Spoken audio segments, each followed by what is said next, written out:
राज ठाकरे आणि आशिष शेलारांच्या मैत्रीत दुरावा, माझ्या दृष्टीनं ते माझे वैयक्तिक मित्र वगैरे होते. मंत्री आशिष शेलार यांच्या वक्तव्यामुळे खळबळ.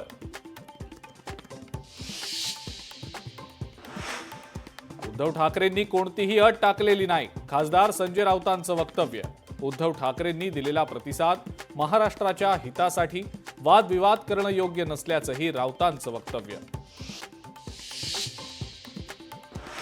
स्थानिक स्वराज्य संस्थेच्या निवडणुकीवरनं अजित पवारांचा सरकारला घरचा आहेर. 3 वर्ष झाली मात्र अद्याप निवडणुका झालेल्या नसल्याचं म्हणत केली खंत व्यक्त.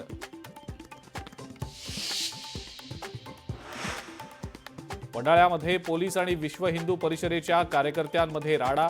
राड्यानंतर अखेर शोभायात्रेला सुरुवात. श्रीरामाच्या जयघोषात शोभायात्रेला सुरुवात.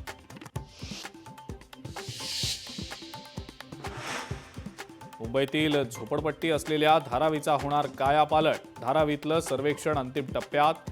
प्रकल्पाच्या माध्यमातून लवकरात लवकर घरं पूर्ण व्हावीत, धारावीकरांची मागणी.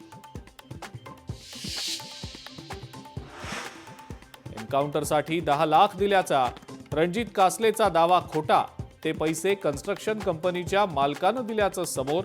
10 लाख देणाऱ्या सुदर्शन काळेंनी पावतीच दाखवली.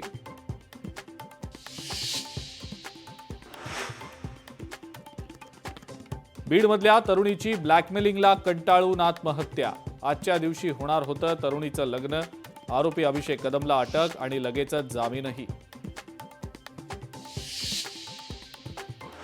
अश्विनी बिद्रे हत्या प्रकरणाचा उद्या निकाल.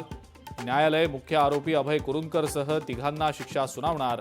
आरोपींना फाशीची शिक्षा व्हावी, बिद्रेंच्या मुलीची मागणी.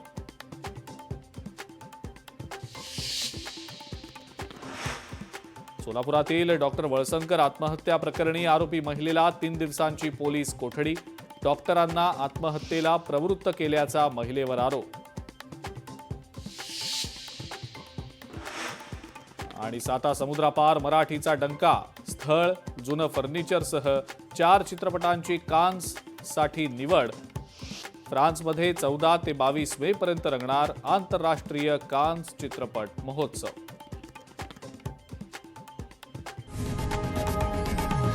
लोकशाही मराठी ऐका, पहा, जागरूक रहा.